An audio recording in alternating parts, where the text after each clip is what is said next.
Welcome back to Learn Civil Easy. This is Module 3, Part B of Environmental Engineering, Part 2, Design Parameters of Sewage. Before any sewer line, treatment plant, or pumping station can be designed, an engineer must fix a set of design parameters. That is what this lesson is about.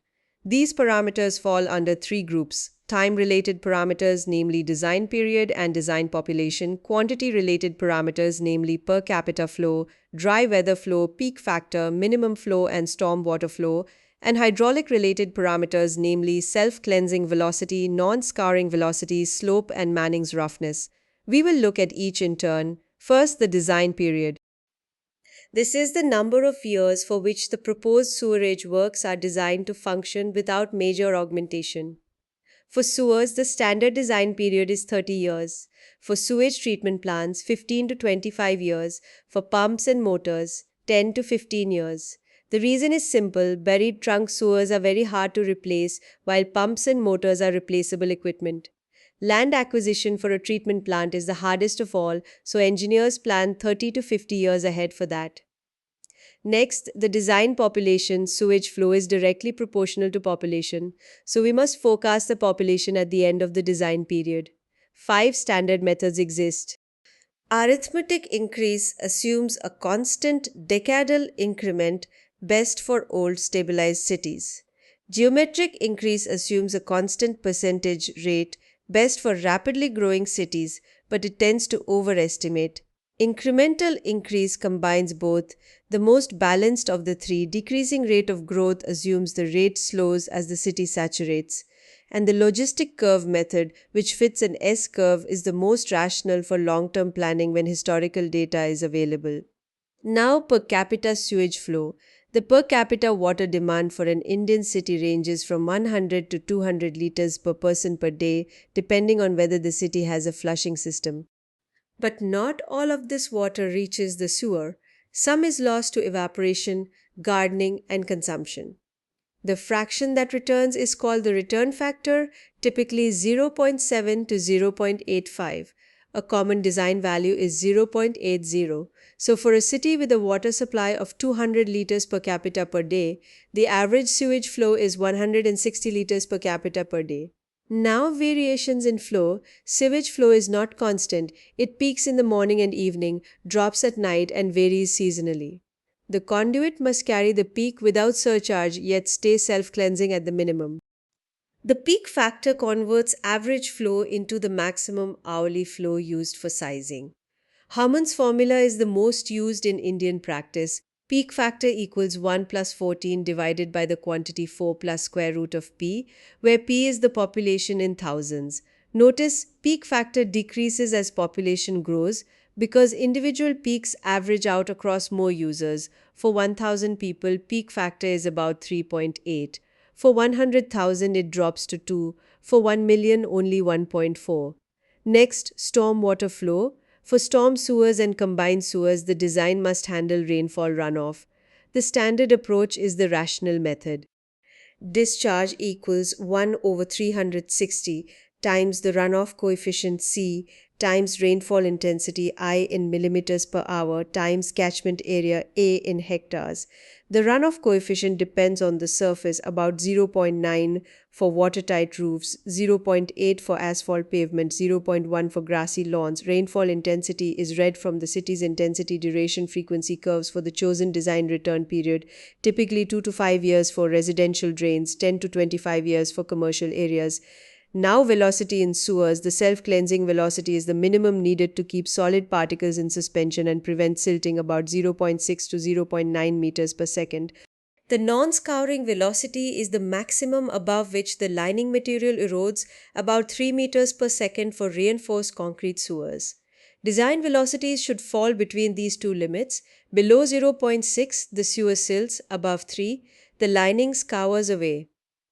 Now the workhorse formula, Manning's formula: velocity equals 1 over n times r to the 2/3 power times the square root of slope s. Here n is Manning's roughness coefficient, r is the hydraulic radius equal to area divided by wetted perimeter, and s is the slope of the energy line. For a reinforced concrete sewer, n is 0.013.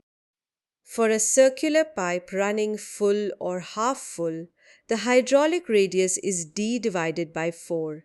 And this is exactly why circular sewers maintain similar velocities at full and half flow.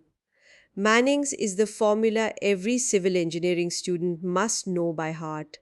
Design discharge for sanitary sewers, the design flow equals the peak factor times the average dry weather flow plus infiltration, with a check that velocity at minimum flow stays above 0.6 meters per second. For storm sewers, the design flow is the rational method peak runoff. For combined sewers, both components are added, the storm flow dominates, which is exactly why combined sewers prefer the egg-shaped section we saw in Part A. Now, 4 worked examples. Example 1, population forecast. A town's population in 1991, 2001, 2011 and 2021 was 25,000, 35,000, 50,000 and 70,000. Estimate the population in 2041 by the geometric method. The decadal percentage increases are 40%, 43% and 40%. The average is 41% per decade. With 2 decades to go, P at 2041 equals 70,000 times 1.410 squared, which gives about 1,39,000. Example 2, design sewage flow, population is 1 lakh. Per capita water supply is 200 liters per day. Return factor is 0.8. Find the average and peak sewage flow. Per capita sewage equals 200 times 0.8, that is 160 liters per day. Average dry weather flow equals 1 lakh times 160, that is 16,000 cubic meters per day or 0.185 cubic meters per second. Harmon's formula with P equal to 100 gives peak factor equal to 2. Therefore, peak flow equals 0.37 cubic meters per second. Example 3, sewer sizing using Manning's. Design a circular reinforced concrete sewer to carry 0.3 cubic meters per second when flowing full at a slope of 1 in 400. Take n equal to 0.013. Slope is 0.0025. For a circle running full, the hydraulic radius is d over 4. Substituting in Manning's equation and solving for d, we get a diameter of about 0.55 meters. So we use a precast NP3 pipe of 600 millimeters. Check the velocity at full flow. Q over A equals 1.06 meters per second. This sits comfortably between 0.6 and 3 meters per second. Example 4, storm runoff. A 50-hectare residential catchment with runoff coefficient 0.55 receives a design storm of intensity 60 millimeters per hour. Find the design runoff using the rational method. Q equals 1 over 360 times 0.55 times 60 times 50. That gives Q equal to 4.58 cubic meters per second. Finally, exam focus. 6 formulas you must memorize: Manning's, Cheesy's, Harmon's, Babbitt's rational method and the geometric population formula. 6 high-yield one-liners. Design period for sewers is 30 years. Return factor is 0.8. Self-cleansing velocity is 0.6 to 0.9 meters per second. Non-scouring velocity is 3 meters per second. Manning's N for reinforced concrete is 0.013. Hydraulic radius of a circle is d over 4. 3 gate traps. Population in Harmon's formula is in thousands, not individual count. Peak factor decreases with population, not increases. Self-cleansing checks are at minimum flow, not at peak. That brings us to the end of Module 3 Part B, Design Parameters of Sewage. The full notes are linked in the description. Next, in Module 3, Materials of Sewers and Sewer Appurtenances.